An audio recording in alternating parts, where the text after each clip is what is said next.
काबिल मुबारकबाद Jamia Ahmadiyya Warsi public school Sirhind public school के तमाम असातिज़ा और मुअव्विनीन के बेफज़ल ही रब्बी आज जिस मर्द कलंदर ने इन इदारों की बुनियाद अपने खुलूस की मजबूत ईंटों पर रखी थी, आज वो इतनी बड़ी इमारतों की शक्ल में हमारे और आपके सामने है।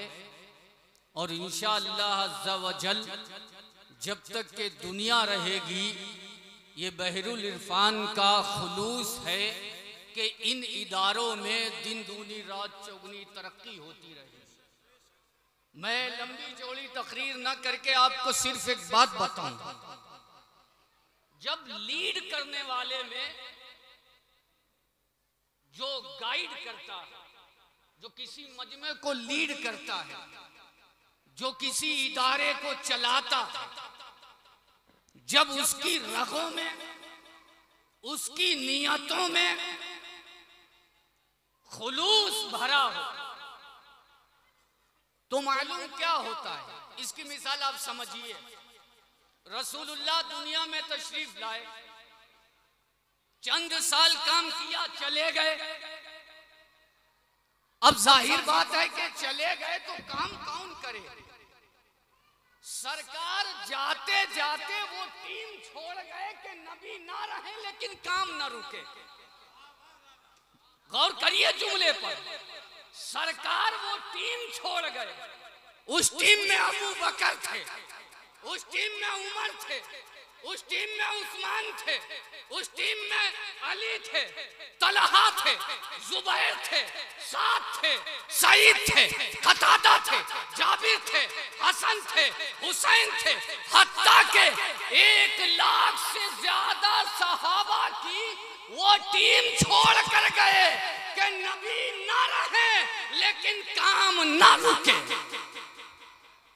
उसको और आसान कर दूं, जमाने गौस देख ले, गौसे आजम तो थोड़ी साल रहे ना, वो तो चले गए, काम क्यों नहीं रुका। खलीफा छोड़ गए, मुरीद छोड़ गए, शागिर्द छोड़ गए।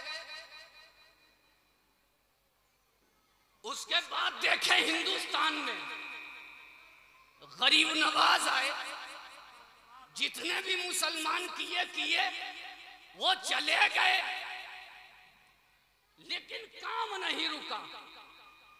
जाते जाते वो कुतुबुद्दीन छोड़ गए, वो साबिर अलाउद्दीन छोड़ गए, वो फरीदुद्दीन छोड़ गए, वो निजामुद्दीन छोड़ गए।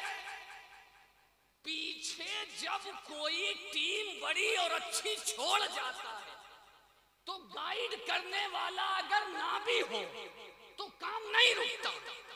गाइड करने वाला अगर ना रहे, लेकिन इसके लिए जरूरी है कि गाइड करने वाले की नियतों में खुलूस हो। अगर खुलूस नहीं तो इमारत मुनहदिम हो जाएगी। हाफिज़े मिल्लत एक छोटा सा इदारा बना के छोड़ गए, छोटा सा इदारा बना के छोड़ गए और बुनियादें खुलूस पर रखी। अल्लाह ने उसे यूनिवर्सिटी बना दिया। सरकारे आला हजरत दुनिया से गए, फिक्रो नजरियात के जरिए ऐसे लोग छोड़ गए कि आला हजरत के बाद उनके फिक्रो नजरियात कयामत तक जिंदा रहे। उनके फिक्रो नजरियात कयामत तक जिंदा रहे। तो जब खुलूस हो, जब खुलूस हो तो बहरुल इरफान जाहिरी तौर पर रहे न रहे ये अलग बात है, लेकिन जब अहमदिया में, वारसी पब्लिक स्कूल में, सरहिंद पब्लिक स्कूल में, लेडीज कॉलेज में, इनकी बुनियादों में जब खुलूस है तो अल्लाह के इज्जत की कसम ये कहीं सरकारे अहमद सईद जैसे आलिम, सरकारे सरकारे बरकात जैसे आलिम, मौलाना आसिफ जैसे आलिम, कारी जियाउल कमर जैसे रहबर, और जब ये पूरी टीम, और ये ऐसी टीम कि जिसकी रगों में बहरुल इरफान ने खुलूस का पानी भर दिया, खुलूस दौड़ता है। आज आपके इदारे से लोगों को सबसे बड़ी हसद मालूम क्या है? यार एक जमाना होने को आ गया, कई साल हो गए, बाप मर जाता है, 6 महीने बाद बच्चों में लंगोट कस जाते हैं, 6 महीने बाद घरों में 2 चूल्हे हो जाते हैं, बाप मरने पर 4 बेटे इकट्ठे ना रहे, बाप मरने पर 4 बेटे एक दीवार एक छत में ना रहे। लेकिन बारे मर्दे कलंदर, तेरे मर्तबों को सलाम, तूने ऐसा इदारा और ऐसा खुलूस इनकी रगों में दौड़ा दिया, ये मरते मर जाएंगे लेकिन मिशन वही होगा जो बहरुल इरफान का। और आज देखिए, ये देखिए, वारसी को देखिए, सर हिंद को देखिए।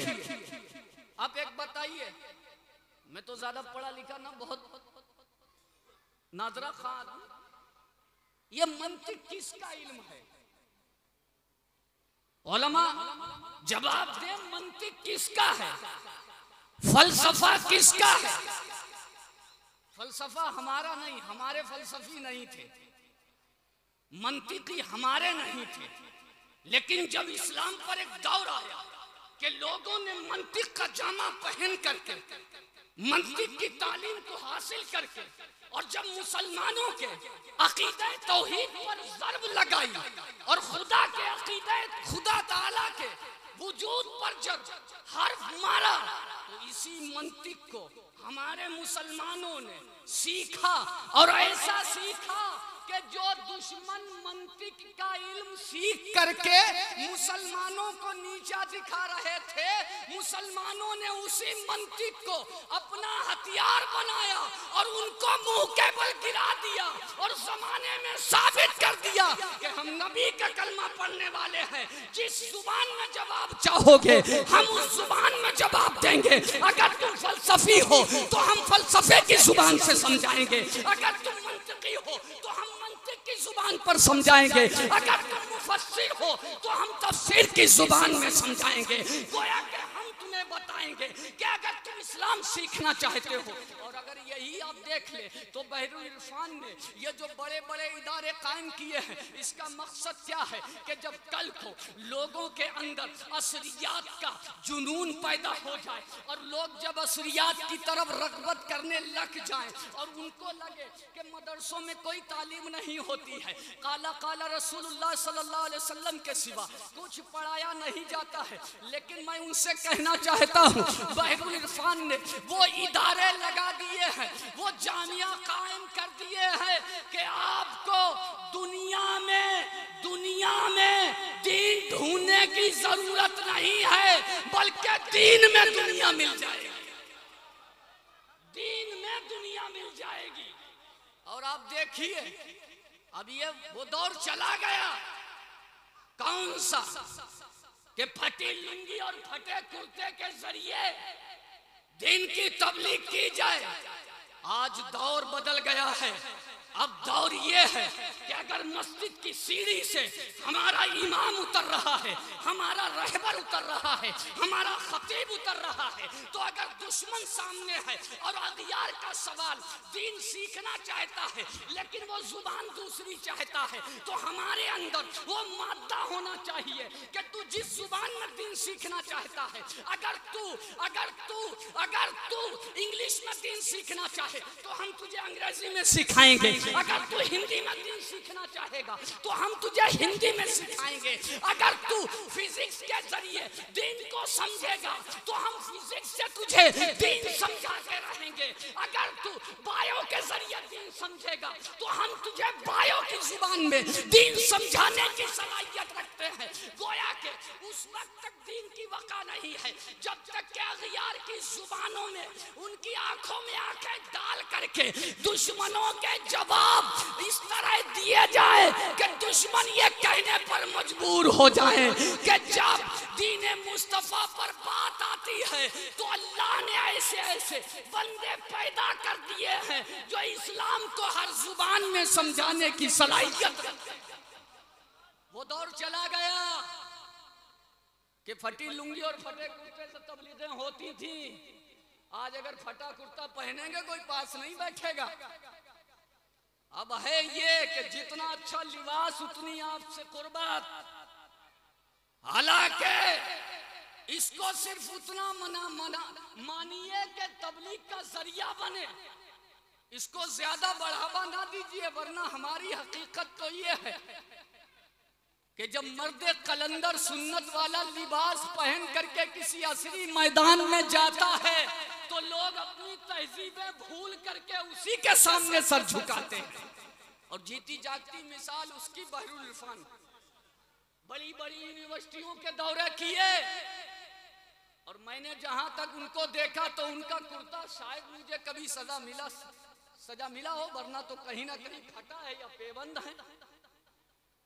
कई यूनिवर्सिटियों के दौरे किए उसी साफे में, उसी पैजामे में, उसी कुर्ते में, लेकिन अल्लाह की इज्जत की कसम इस सुन्नत लिबास में अल्लाह ने वो बरकतें दी कि बहरूल इरफान जिस मैदान में गए महफिल लूट ली और सारे लोग पुकारने लगे बहरूल इरफान जिंदाबाद।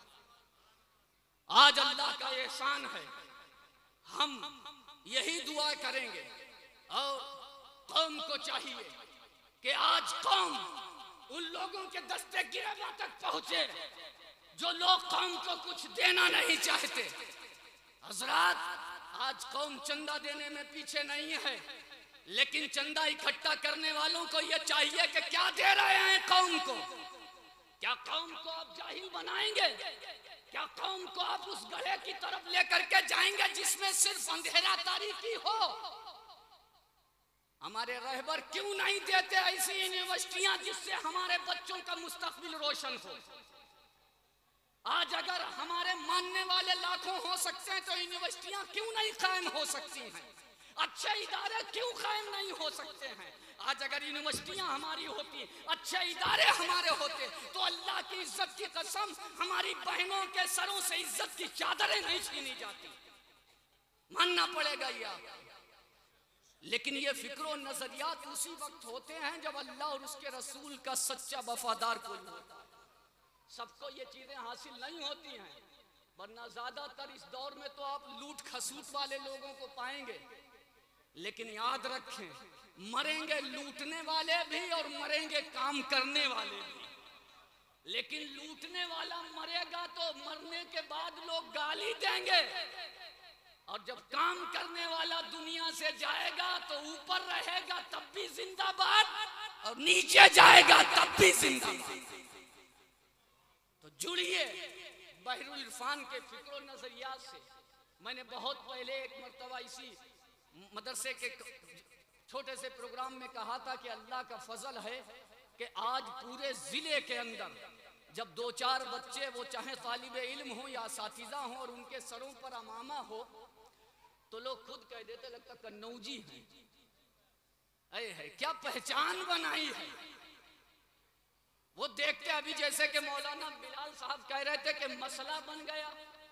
अब चाहे वो मसला बने या मसाला बने, हमें इससे गरज नहीं।